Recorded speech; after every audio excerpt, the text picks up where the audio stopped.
Today, let's compare Christmas advertising in the US and the UK. I recently published a video about the best British Christmas adverts of all time, as determined by me asking my subscribers and getting their votes. So check out that video if you haven't seen it yet.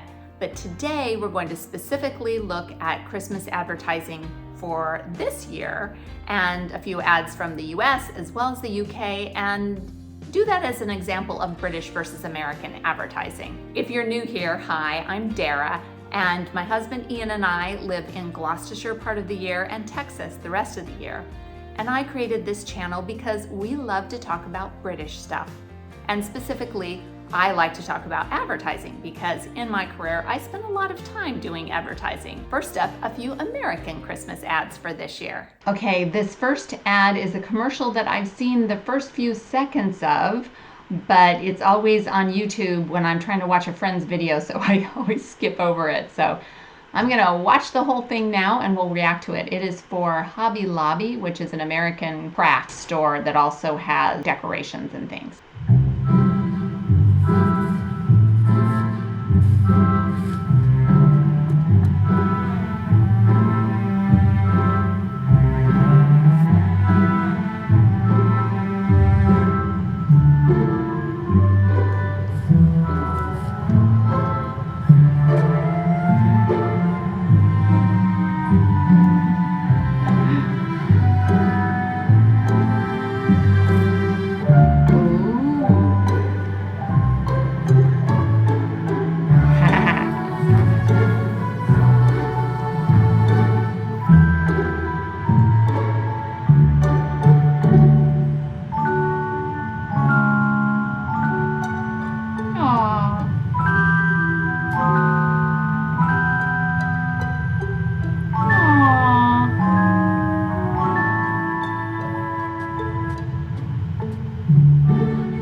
So I think that that is an interesting ad. It's a good ad. One thing that I would note about it is that there's no dialogue. So there's no words, no talking.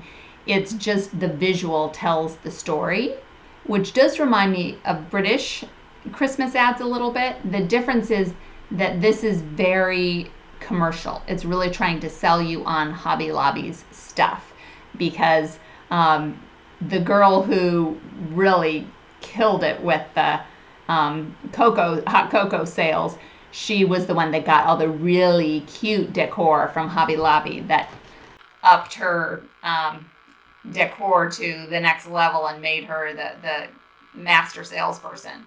And that's one thing that I would like to get your perspective on. I feel like the whole premise of the ad is very American, that whole entrepreneurial spirit of these two little girls. Basically, it's setting up a lemonade stand, except the Christmas version, right? They are at a Christmas tree farm and they're capitalizing on the opportunity to sell hot cocoa, but then the one girl does it so much better than the other, and they've got that competitive spirit.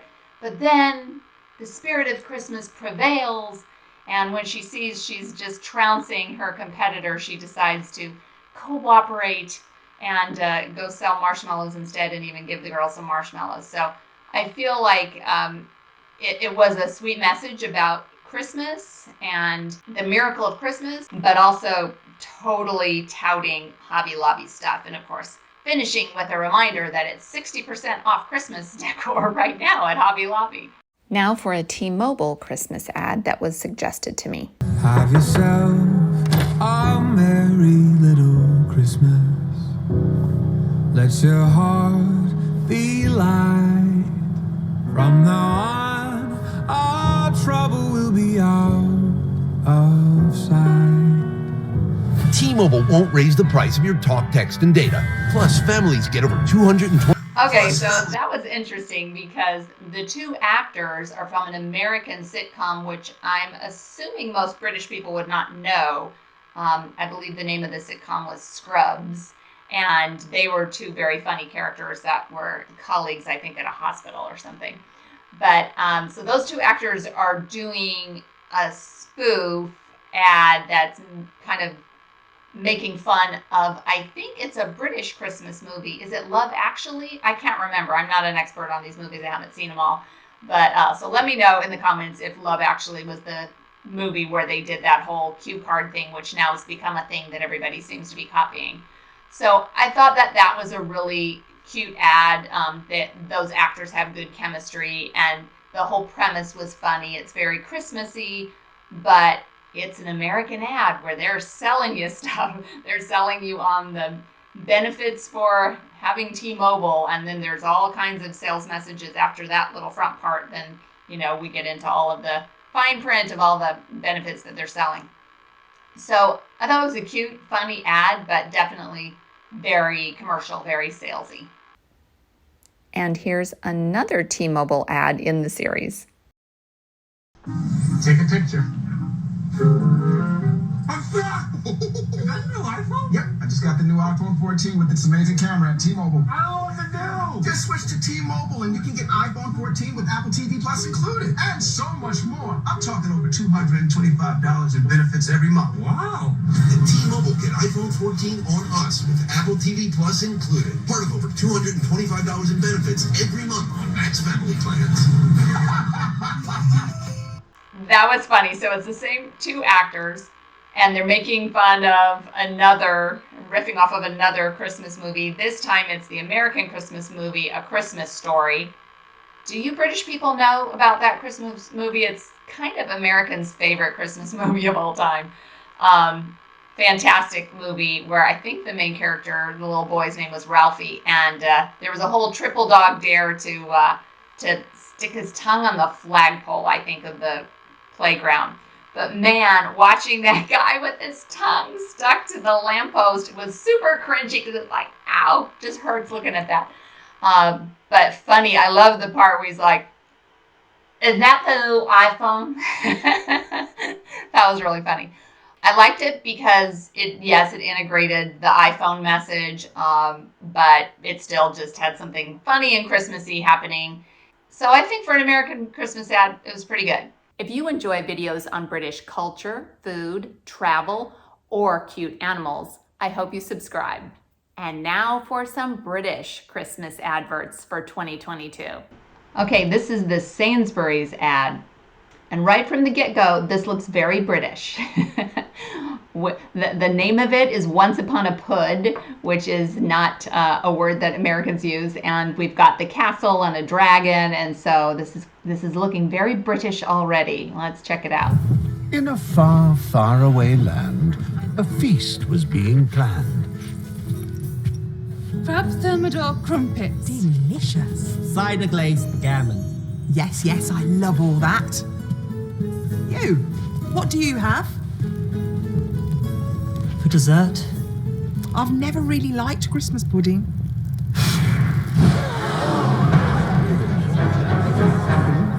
Bring me something different. Or else. Or else. Or else. Or else.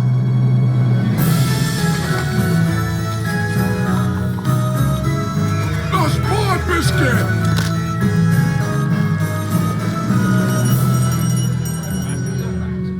Treaty time!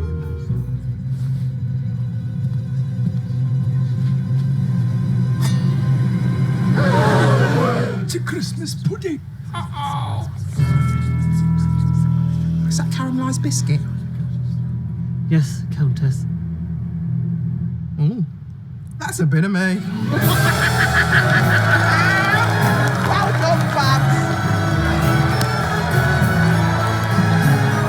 That's why you can taste the difference. Sainsbury's. So I love that ad because it was just very British fairy tale and very Christmassy. It was entertaining. It was funny. It had the drama of the off with your head if you don't bring me a pudding that I'm gonna love. And the pudding did look pretty amazing. I am not a big fan of Christmas pudding, figgy pudding, plum pudding, all that stuff.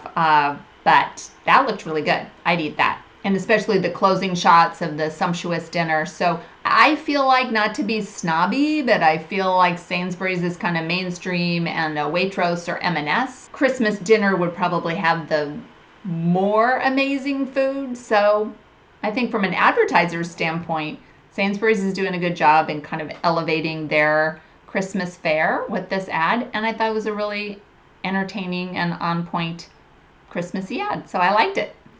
And now for, speaking of which, M&S. Here's the M&S Food ad for Christmas 2022.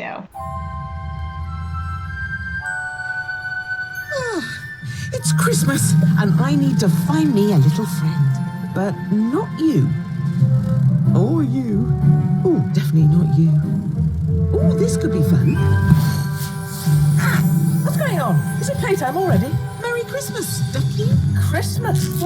I'm not exactly dressed for it. No, you look delightful. Yeah, well, I suppose I do, considering I'm chased around by that four-legged... Flap your wings, Ducky.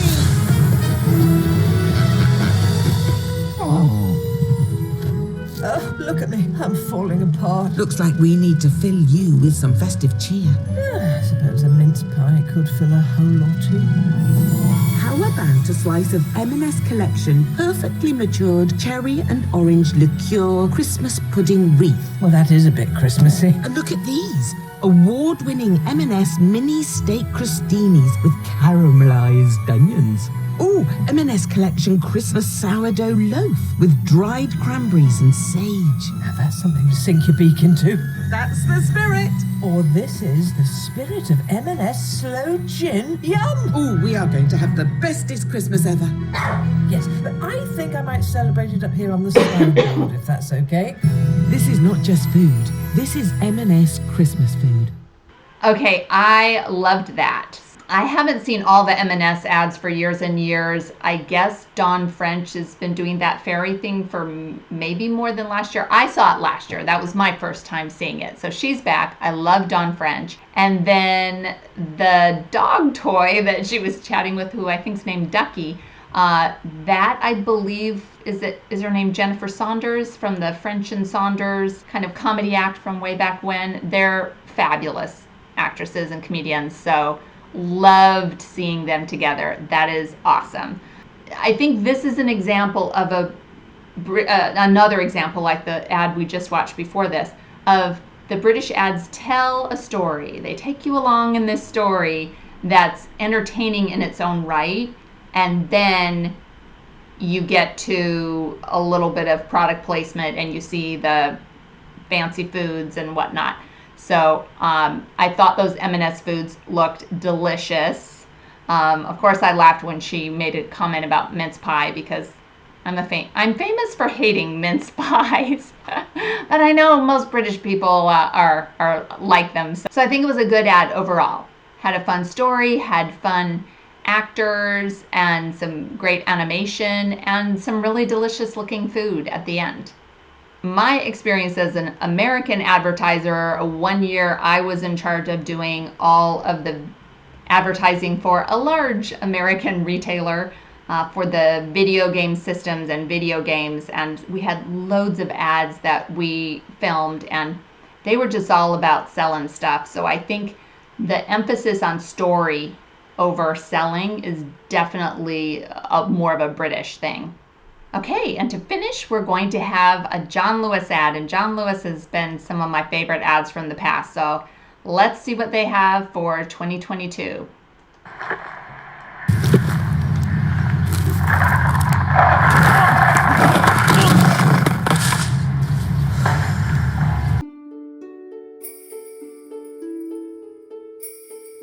We got any peas?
come in?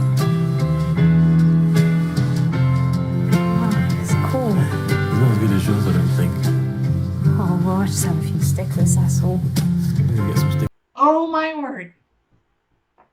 And that totally made me cry. I did not see that coming at all. I just thought it was a dad who was trying to surprise his kid with learning how to skateboard or maybe be the fun uncle or something. Man. But the fact that they were bringing in a foster child, I think is what it was, or an adopted child, that looked like a foster child. That was so touching. What a brilliant ad. And again, like I was saying earlier, it's that story, right? We're just captivated in the story with him falling and being inept and getting injured and just being so determined. He's out there late at night by himself. He's watching YouTube videos about skating. And then to have it all wrapped up at the end with them welcoming this girl into their home. And then just closing that they're working in partnership with these British care system agencies. That is amazing. And you know, what did they sell that's a John Lewis product? If you saw my previous Christmas ad video that I did a couple weeks back of the greatest British Christmas ads of all time that my subscribers had recommended, one of those is Buster the Boxer. And in that ad, I talked about, does John Lewis even sell trampolines? Because I've been to John Lewis. It's my favorite department store in Cheltenham where we live. And it's a fabulous store, but let's be honest, it's mostly known for selling typical department store stuff. Clothes, furniture, perfume, and other household goods. But it's not like trampolines and skateboards are front and center. So they're not trying to sell you on go buy stuff that they sell. They're just trying to build their brand and give a Christmas message and a heartwarming message. And boy, that one really got me right in the heart. So loved that. That's my favorite. I didn't purposely end with my favorite, but that was amazing. What are your thoughts on the differences between British and American ads? Do you feel like these ads were a good representation? What observations do you have? I'd love to hear from you in the comments below. Thanks so much for watching this video, and do something good in the world today.